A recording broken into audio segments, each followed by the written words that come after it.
Como ya vieron, el título de este pensamiento es ¿por qué no te puedo seguir ahora? Normalmente nuestra naturaleza como seres humanos, creo que somos en una manera impulsivos, somos de alguna manera rápidos para pensar o tratar de hacer las cosas. Y como introducción quisiera que leyéramos unos versículos que describen la manera como somos nosotros en la Santa Palabra de Dios. No los puse ahí, pero quiero que abran sus Biblias. Vamos al libro de Marcos 10 y vamos a leer el versículo 28, 29 y 30. Y dice la palabra de Dios: entonces Pedro comenzó a decirle: he aquí, nosotros lo hemos dejado todo y te hemos seguido. Miren qué es lo que presenta el pensamiento del apóstol Pedro. Y imagínense, mediten en las palabras que el apóstol Pedro está diciendo y tomémoslas de nosotros mismos. Versículo 29. Y respondiendo Jesús, dijo: de cierto os digo, que ninguno hay que haya dejado casa, o hermanos, o hermanas, o padre o madre, o esposa, o hijos, o tierras por causa de mí y del evangelio. Versículo 30. Y que no haya de recibir 100 tantos ahora en este tiempo, casas, hermanos, hermanas, madres, hijos, tierras, con persecuciones, y en el mundo venidero vida eterna. ¿Cuál es el pensamiento de nosotros como seres humanos en este aspecto? Queremos que las promesas de Dios, que las leemos en su santa palabra, se cumplan inmediatamente, ¿cierto? Cuando oramos nosotros, mostramos a Dios lo que en realidad está en nuestro pensamiento. Y cuando le pedimos, bueno, tú prometiste que nosotros vamos a recibir mucho de parte de ti. Pero ¿qué pasó? ¿Dónde está? ¿Por qué no lo he recibido? ¿Por qué no me has dado lo que tú prometes que me vas a dar? Saben, antes que nosotros podamos recibir todas estas cosas que Dios promete que nos las va a dar, Él quiere hacer un cambio en nuestras vidas.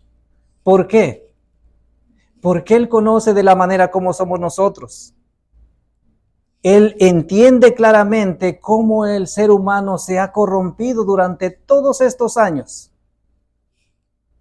Por eso, antes que Él nos cumpla con la promesa que Él tiene, Él quiere hacer una transformación en nuestro corazón. Eso va a contestar la pregunta que nos hacemos en esta mañana, diciendo: ¿por qué no te puedo seguir ahora? ¿Por qué no puedo estar en el lugar donde Cristo Jesús está en este momento? Y sigue la conversación entre Cristo Jesús y sus discípulos. Y les dice: no se turbe vuestro corazón. ¿Creéis en Dios? Creed también en mí. Entonces, para que nosotros recibamos todas las promesas de Dios, implica que nosotros como hijos de Dios, que tengamos ¿qué? Fe. Fe en Cristo Jesús y también en el Padre. Y de eso es lo que nosotros como seres humanos muchas veces cadecemos. A pesar de que nosotros podemos ver las bendiciones de Dios a cada instante, muchas veces la fe nos falla. Pero lo que Dios promete es que Él va a darnos lo que Él nos ha dicho que nos va a dar. ¿Qué dice que Él nos va a dar? Él dice: en la casa de mi Padre muchas mansiones hay. Y si así no fuera, yo los hubiera dicho. Voy pues a preparar lugar para vosotros. Cristo Jesús se adelantó antes que nosotros pudiéramos llegar a ese lugar. Él está preparando lugar para todos y cada uno de nosotros. Y dice aquí que Él lo está preparando en aquel lugar donde Él quiere que nosotros estemos. ¿Para qué? Dice en el siguiente versículo: y si me fuere y os preparare lugar, vendré otra vez y os tomaré a mí mismo, para que donde yo estoy, vosotros también estéis. Y Cristo Jesús continuó la conversación con sus discípulos. Él está prometiendo que Él va a ir adelante de ellos y quiere preparar un lugar para todos aquellos que creen en Él. Pero antes de que ellos puedan ir a ese lugar, tenemos que tener ese proceso de preparación. Si leemos unos versículos antes de estos que hemos leído, que están en el capítulo 14 del 1 al 3, veamos qué es lo que Pedro estaba preguntando a nuestro Señor Jesucristo. Y nos dice, preguntó Pedro: Señor, ¿a dónde vas? Pedro estaba interesado en lo que el Señor Jesús estaba exponiendo delante de ellos. De la manera como les estaba diciendo, tengo que adelantarme, tengo que preparar cosas para ustedes. Pero ahorita tú no puedes ir. Por eso pregunta Pedro, Señor, ¿a dónde vas? Y Jesús respondió, a donde yo voy, no me puedes seguir ahora, pero me seguirás después. Y es ahí donde surge la pregunta de Pedro.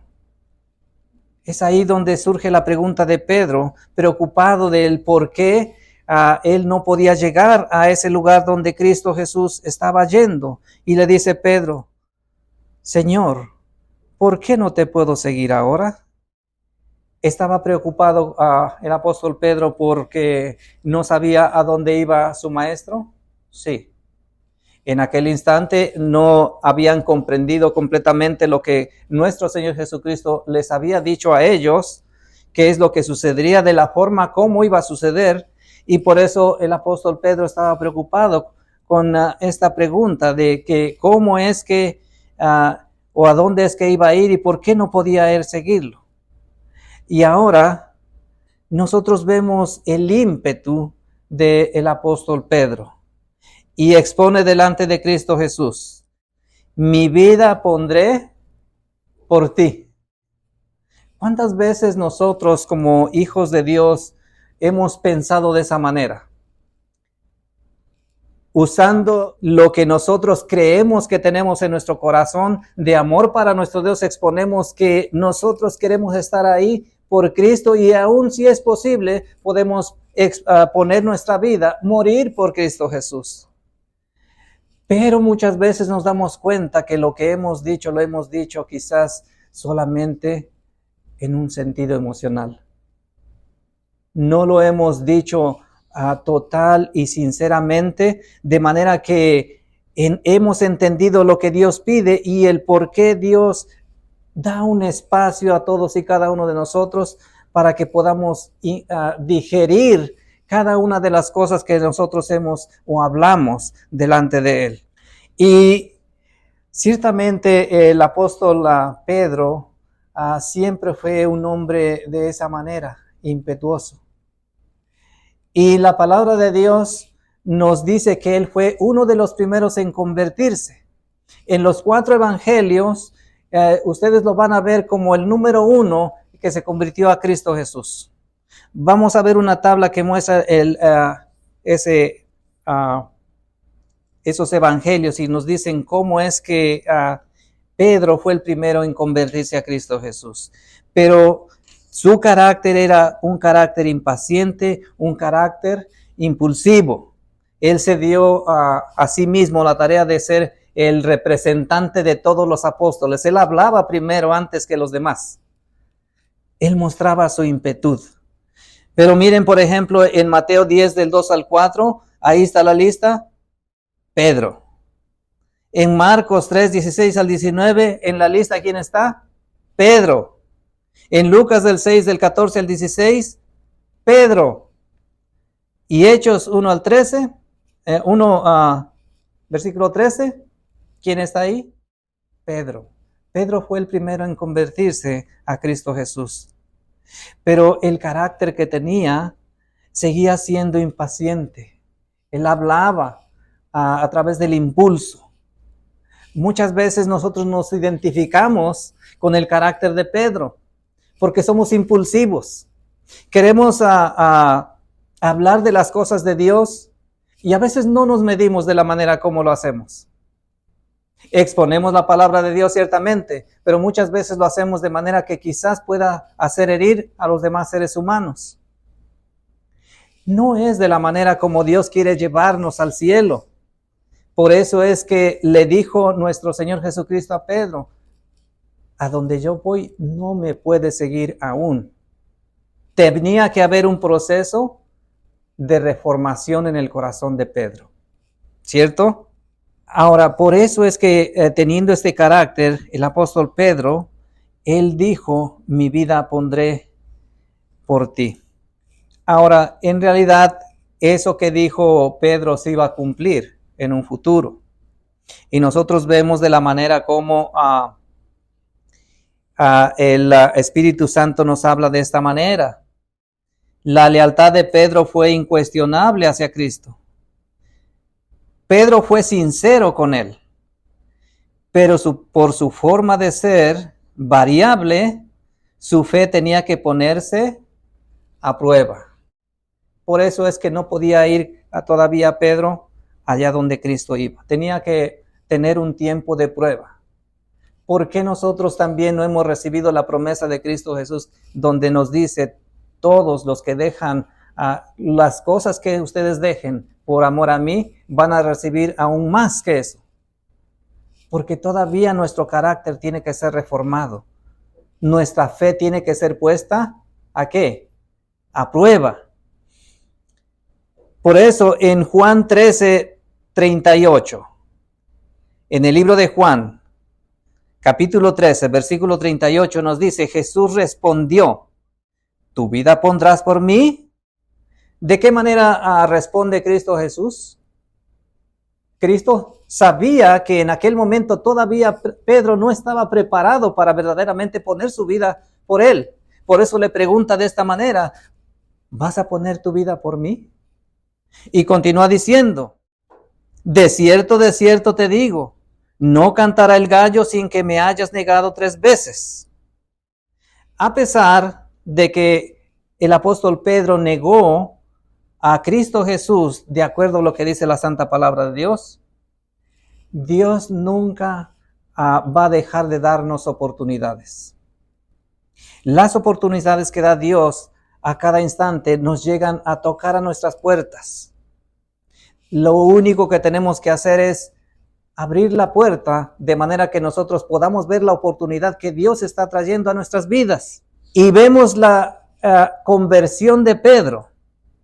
Más adelante en Lucas 22:61, Lucas 22:61 nos dice, entonces el Señor se volvió y miró a Pedro. Y Pedro se acordó de la palabra del Señor, como le había dicho. ¿Qué es lo que hizo que Pedro fuera convertido a Cristo Jesús?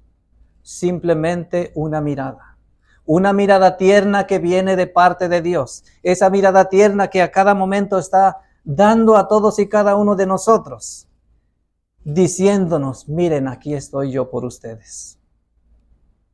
Ciertamente me han negado algunas veces, pero la oportunidad todavía está delante de ustedes. Ahora, ¿qué hizo Pedro para aceptar esa mirada que Cristo Jesús había dado a él? Con todo el amor del mundo. Versículo 62 dice, y saliendo fuera, Pedro lloró amargamente. Es necesario que nosotros a veces nos demos cuenta de la manera como hemos actuado delante de nuestro Señor Jesús. Y si lo hemos negado de alguna manera, que podamos recapacitar y aceptar esa mirada llena de amor que Él nos está enviando para poder venir a Él y confesar nuestros pecados con todo el dolor que nosotros podamos sentir. Y la historia nos dice que ciertamente Pedro cumplió con la palabra de Él a decir que su vida iba a dar por Cristo Jesús. La historia nos dice que cerca de 35 años más adelante, Pedro dio su vida por su maestro y a su pedido le crucificaron con la cabeza para abajo. Ahora, ¿qué nos enseña esta historia? ¿Qué nos enseña el ejemplo del apóstol Pedro? Que muchas veces en la impetu de nuestra forma de ser, decimos o prometemos cosas que muchas veces no llevamos al cumplimiento. Pero a la oportunidad que Dios nos está dando, tenemos que tomar esa oportunidad con todo nuestro amor, con todos nuestros deseos para que podamos estar con Cristo Jesús. Porque hay algo tan sencillo que Dios nos enseña. Miremos lo que dice Lucas 14:27. Lucas 14:27 nos dice: y cualquiera que no tome su cruz y venga en pos de mí, no puede ser mi discípulo. Ahora, cuando habla de esta manera Cristo Jesús, nosotros tenemos que entender que tomar la cruz de Cristo no significa que vamos a caminar con una cruz por todo la ciudad de Las Vegas, arrastrando esa cruz. No significa de esa manera. Simplemente Dios nos está tratando de dar a entender cómo es que nosotros podemos llegar a ser discípulos de Cristo Jesús. Y Él sigue hablando. Miremos qué sigue diciendo en el libro de Lucas. Ahora en el versículo 28, 29 y 30. Porque ¿quién de vosotros, queriendo edificar una torre, no se sienta primero y cuenta el costo para ver si tiene lo que necesita para acabarla? No sea que después que haya acabado el cimiento y no pueda acabarla, y todos los que lo vean comiencen a burlarse de él, diciendo: este hombre comenzó a edificar y no pudo acabar. ¿Qué nos trata de decir Dios aquí? Queremos seguir a Cristo. Queremos caminar en el camino que Él nos muestra. Queremos ser unos verdaderos cristianos. Pero muchas veces tenemos que meditar en la responsabilidad y el privilegio que nosotros tenemos de llamarnos cristianos. ¿Por qué? Porque en todas partes donde nosotros vayamos, aunque no digamos que somos cristianos, la gente va a ver: este es un verdadero hijo de Dios. Este es un verdadero cristiano. Ahora, ¿pero qué sucede cuando nosotros no cumplimos con los pedidos de Dios? Continuamos siendo impetuosos, continuamos siendo impulsivos y muchas veces en lugar de juntar, desparramamos. Entonces tenemos que meditar. Ahora, con esto que dice Cristo aquí en esta parte, no es porque Dios quiere decir: bueno, ustedes no son cristianos, dejen de intentar. De ninguna manera. Porque Cristo Jesús en todo momento cuando Él habla de manera que se impresione en nuestra mente, en nuestro corazón, para que nosotros deseemos venir a Cristo. Él sigue hablando y ahora pone otra ilustración. Y dice: ¿o qué rey, yendo a hacer una guerra contra otro rey, no se sienta primero y consulta si con 10,000 puede salir al encuentro de aquel que viene contra él con 20,000? Sentido común. ¿por qué no me siento? ¿Por qué no pienso? ¿Por qué no medito? ¿Qué es lo que voy a hacer? En este caso viene el rey y quiere traer solamente 10,000, pero el contrario trae 20,000. ¿Qué va a suceder? Va a ser vencido. Por eso dice, de otra manera, cuando el otro está aún lejos, le envía a una embajada y le pide condiciones de paz. Es decir, se rinde antes de luchar. ¿Quiere Dios que dejemos de luchar? No, al contrario. En ese sentido, lo que Dios está queriendo impresionar o poner en nuestros corazones es de que nosotros sigamos luchando. Creemos, porque esto es una verdad, el enemigo anda como león rugiente y anda buscando a quien devorar. Si nosotros nos descuidamos, ¿qué va a suceder? Ciertamente ese enemigo nos va a destruir. Pero si nosotros meditamos cómo es que pudiéramos ser victoriosos en este sentido, vamos a pensar, esto es lo que Dios quiere que yo haga, esto es lo que yo voy a hacer. Por eso Cristo mismo dice, así pues, cualquiera de vosotros que no renuncia a todo lo que posee, no puede ser mi discípulo. Y saben, este versículo muchas veces trae temor a todos los seres humanos, incluyendo nosotros como cristianos. Porque hay un requisito que Dios pide, pero nosotros sentimos que lo que está pidiendo es completamente literal. Y lo aplicamos de esa manera. Y decimos, Dios quiere que renuncie a todo lo que tengo, entonces voy a tener que dejar mi casa, voy a tener que dejar mis riquezas, tengo que dejar todas estas cosas. Pero saben, lo que Dios está hablando aquí, lo está hablando en un sentido espiritual. ¿Qué tenemos nosotros? Y que nosotros debemos dejar. Ya hemos visto que en el carácter de Pedro era impetuoso y ¿qué más? Impaciente, impulsivo. Esas son las cosas que Dios quiere que nosotros dejemos, a las cosas que nosotros debemos renunciar. Porque ya hemos visto también que Él promete que Él va a dar no solamente casas, cosas, hermanos, hermanas, madres, todo eso que Él promete que nos va a dar. Entonces, ¿cómo puede Cristo Jesús prometer algo que les va a dar y después decir no, renuncien a ello? ¿Se dan cuenta? No es las cosas materiales a lo que Dios quiere que nosotros renunciemos. Esas cosas materiales se pueden usar también para honra y gloria de Dios cuando nosotros estemos convertidos a Él. Pero no es que nosotros tengamos que dejar todas estas cosas. Hay un mensaje que viene del cielo, un mensaje que debemos entender en este sentido.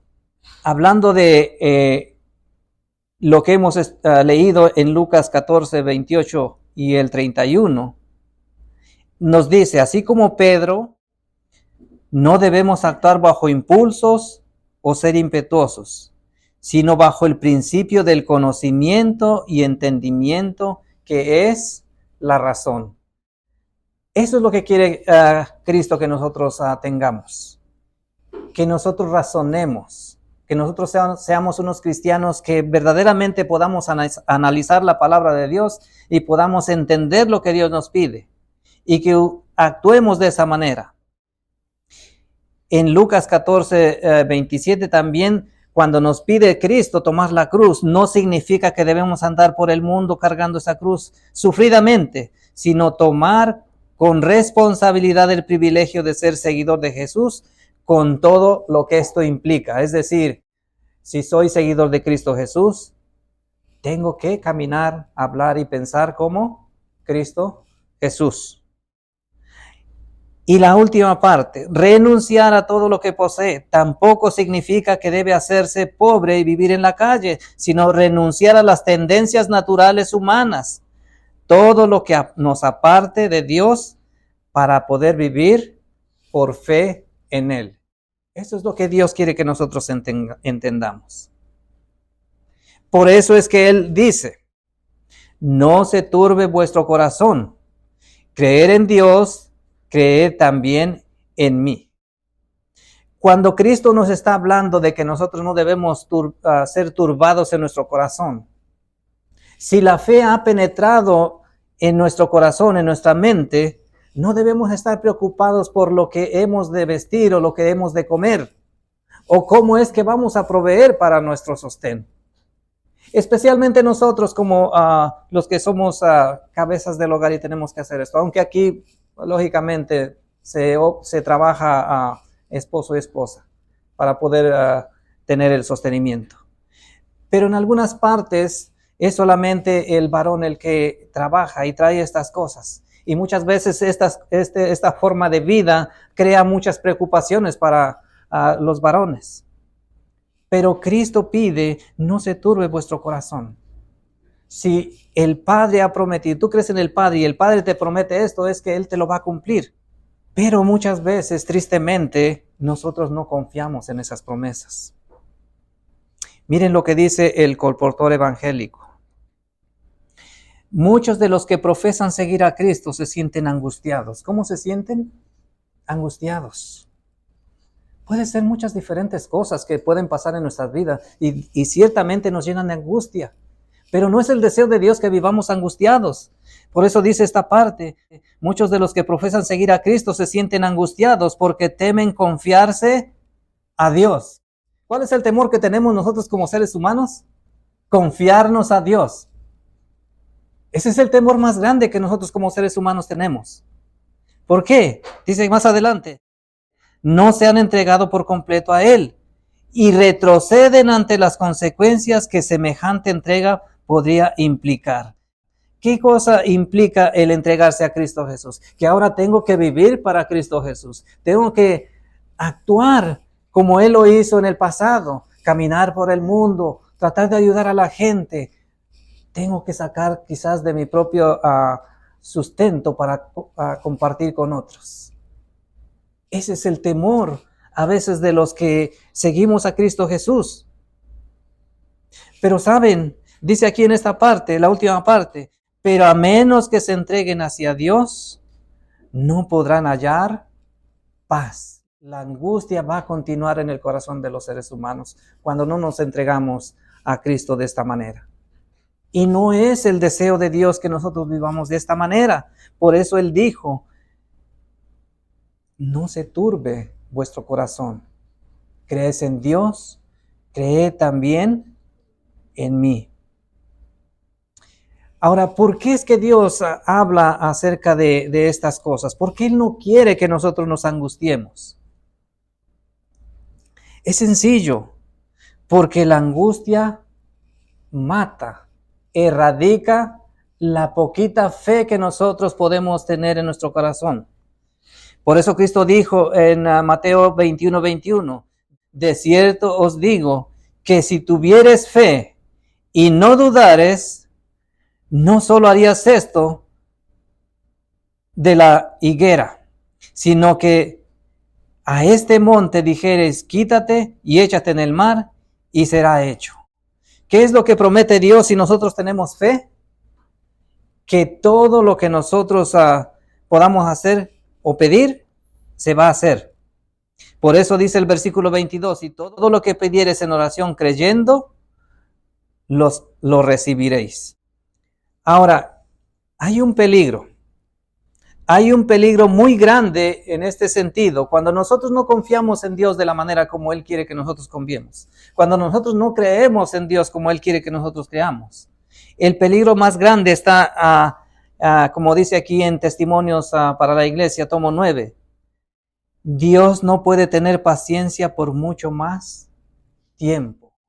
¿Por cuánto más tiempo va a estar tolerándonos Dios en darnos todo lo que Él nos da y de repente nosotros no queremos confiar en Él, no queremos tener fe en Él? Dice, sus juicios ya comenzaron a caer en algunos lugares. ¿Qué quiere Dios que nosotros comprendamos con que los juicios han empezado a caer en muchos lugares? Que la palabra de Dios se cumple. Si los juicios están cayendo en muchos lugares, quiere decir que esto va a llegar también a los lugares donde nosotros estamos. Ahora, no solo eso, y dice la última parte, y pronto su desagrado se manifestará abiertamente en otros sitios.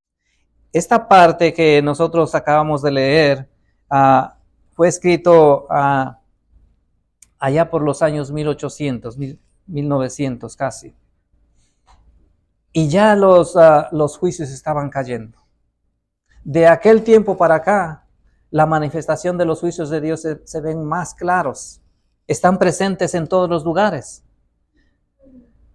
Pero esas manifestaciones de los juicios de Dios están puestas ahí para que nosotros recapacitemos, para que tengamos el análisis de qué estamos haciendo con el tiempo que Dios nos está dando.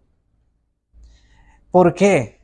Porque Dios nos está preparando para un propósito muy especial, y esto es la proclamación del Evangelio en todas partes del mundo. No podemos ir a todas partes a proclamar el Evangelio mientras sigamos siendo impetuosos o impulsivos.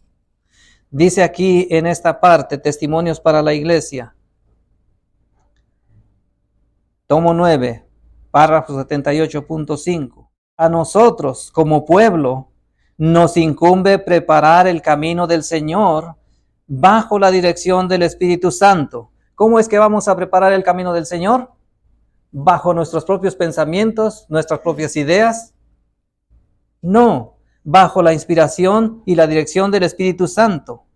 El Evangelio debe ser proclamado en su pureza. No debemos quitar, no debemos poner nada al Evangelio de Cristo Jesús. Continúa diciendo, en todos los campos, cercanos y lejanos, habrá hombres que serán llamados a dejar el arado y los negocios que ocupan de costumbre el pensamiento. ¿Para qué quiere para qué quiere llamar estos hombres a Dios?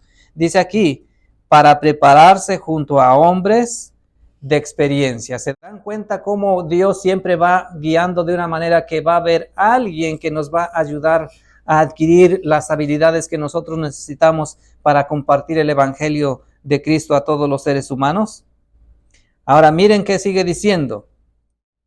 A medida que aprendan a trabajar con éxito, anunciarán la verdad con poder. ¿Cómo va a ser anunciado este Evangelio? Con poder. No es solamente con lo que nosotros pensemos, sino que el Espíritu Santo nos va a acompañar y nos va a dar el poder para predicar el Evangelio en estos tiempos. Ahora, miren esta otra parte.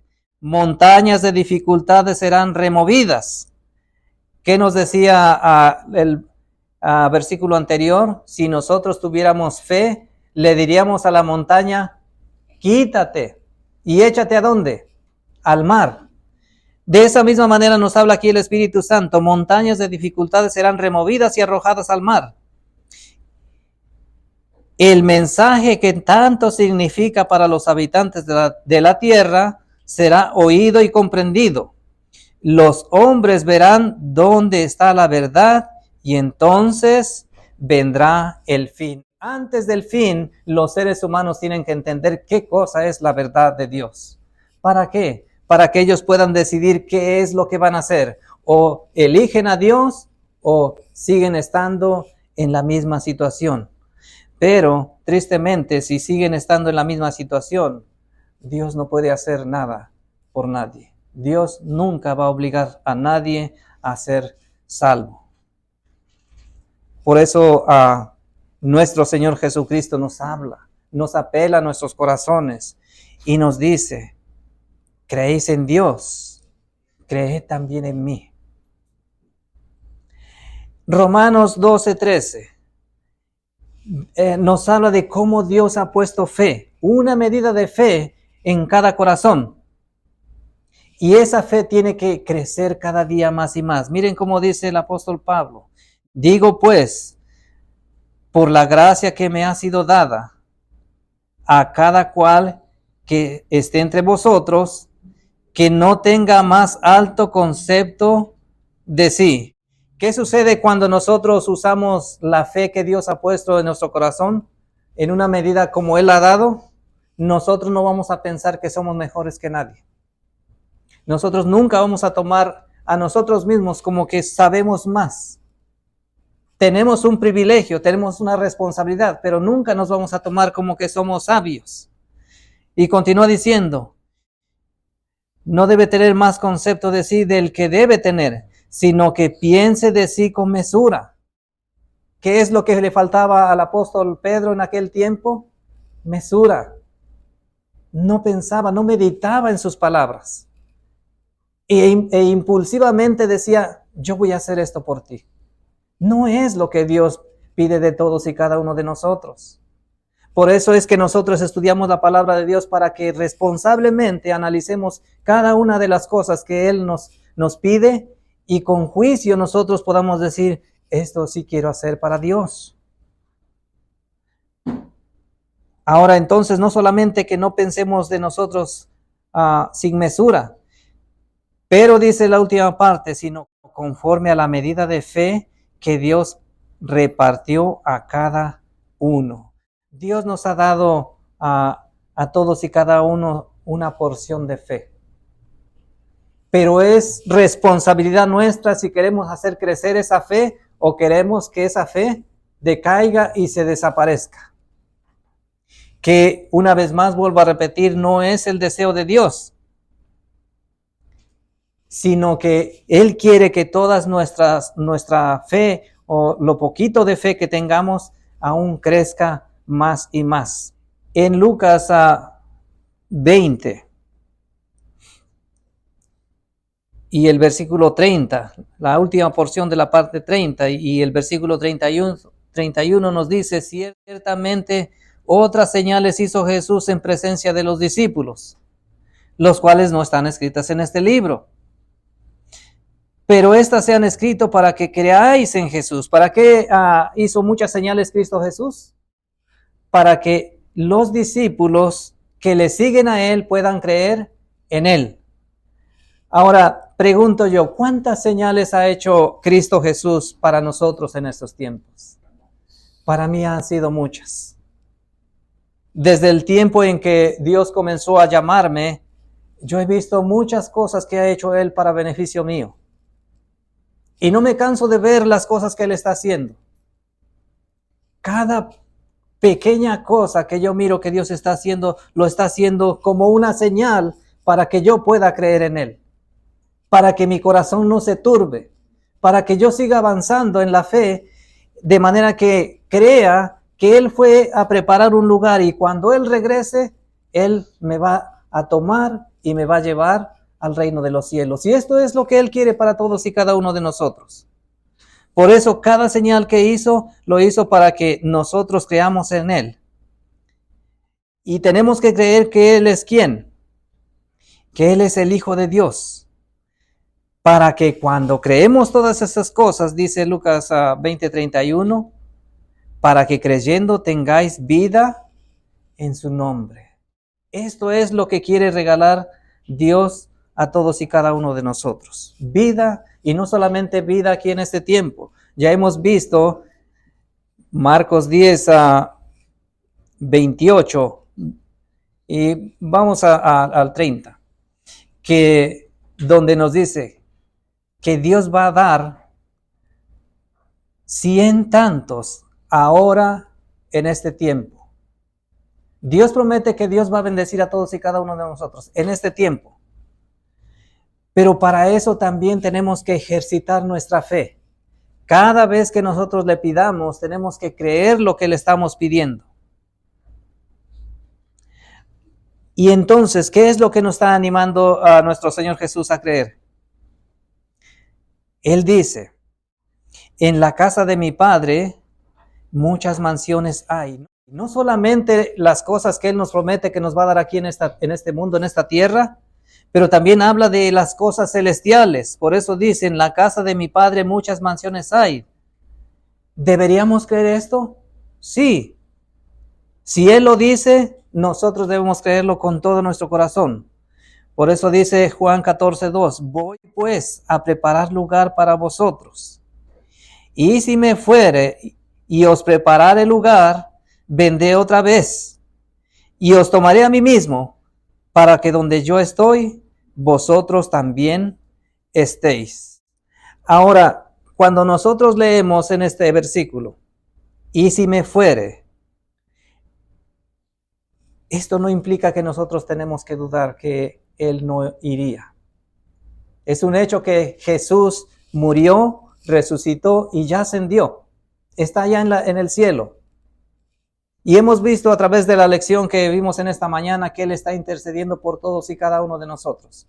Entonces, es un hecho que Él ya fue a preparar lugar para nosotros. Por eso es que debemos creer que Él está ya preparando ese lugar, y cuando esté todo preparado, la promesa es de que Él va a venir nuevamente a este lugar y nos va a tomar para que donde Él está, nosotros también estemos ahí junto con Él. Quiero terminar con un párrafo que nos habla acerca de la lección que estos versículos nos está tratando de dar. En el Espíritu de Profecía, tomo 3, párrafo 254, nos dice: los discípulos no solo vieron al Señor ascender al cielo, pero tenían el testimonio de los ángeles que Cristo iba al cielo a ocupar el trono de su Padre. En el último de los recuerdos, los discípulos era que su Señor era un amigo simpatizante y el glorioso Redentor. ¿Qué estaba en la memoria de los discípulos? Que Cristo Jesús simpatizaba con ellos. Y no solamente eso, que era su amigo. Nosotros tenemos que pensar eso de nuestro Señor Jesucristo, que Él es nuestro amigo, que Él vivió lo que vivió por amor a nosotros. Y Él está en todo momento sintiendo cada tristeza, cada cosa que nosotros sentimos, cada dolor que el corazón humano siente, nuestro Señor Jesús lo siente también. Pero tenemos que pensar que Él es nuestro glorioso Redentor, que solamente a través de Él nosotros podemos ser salvos, si nosotros permitimos que su Espíritu Santo trabaje en nuestro corazón, que nos haga crecer nuestra fe. En la última parte nos dice: sus sentidos no debían infatuarse con las glorias del cielo para no perder de vista el carácter de Cristo aquí en la tierra. ¿Qué otra cosa nos dice el Espíritu Santo? Que también, si es que debemos estar pensando en las cosas celestiales, que no debemos infatuarnos en esas cosas. Primero tenemos que pensar en las cosas que Cristo hizo aquí en la tierra. Porque dice aquí, porque ellos mismos tenían que copiar esas cosas. Todas las cosas que Cristo Jesús hizo cuando estuvo aquí en la tierra, nosotros como creyentes tenemos que copiarlas. Dice aquí más adelante, debían mantenerse distintamente en sus pensamientos, en la belleza de la majestad y de la vida de nuestro Señor Jesús, en la perfecta armonía con los atributos que Él mostraba. Así que cuando nosotros pensamos en el misterio de la unión, no tenemos que estar imaginándonos cómo es que sucedió esas cosas. ¿Por qué? Lo sabemos. Porque Él quería renovar los corazones de los seres humanos. Él quería cambiar los corazones de los seres humanos, de manera que nosotros aprendamos a tener fe, a creer en Él y a poder confiar en Él. Él unió lo divino con lo humano, y en esa unión abrió una puerta para todos los que creemos en nuestro Señor Jesucristo. Podemos aferrarnos del brazo potente de nuestro Señor Jesucristo para ser salvos. Pero Él no va a permanecer todo tiempo luchando en contra de nosotros. Él nos quiere ayudar, Él nos quiere bendecir. Pero si nosotros nos resistimos, tristemente, Él se va a apartar de nosotros. Así que nosotros podamos meditar en estas cosas, que nosotros podamos pensar que si en este momento todavía no podemos ir al lugar donde está Cristo Jesús, ¿es por qué?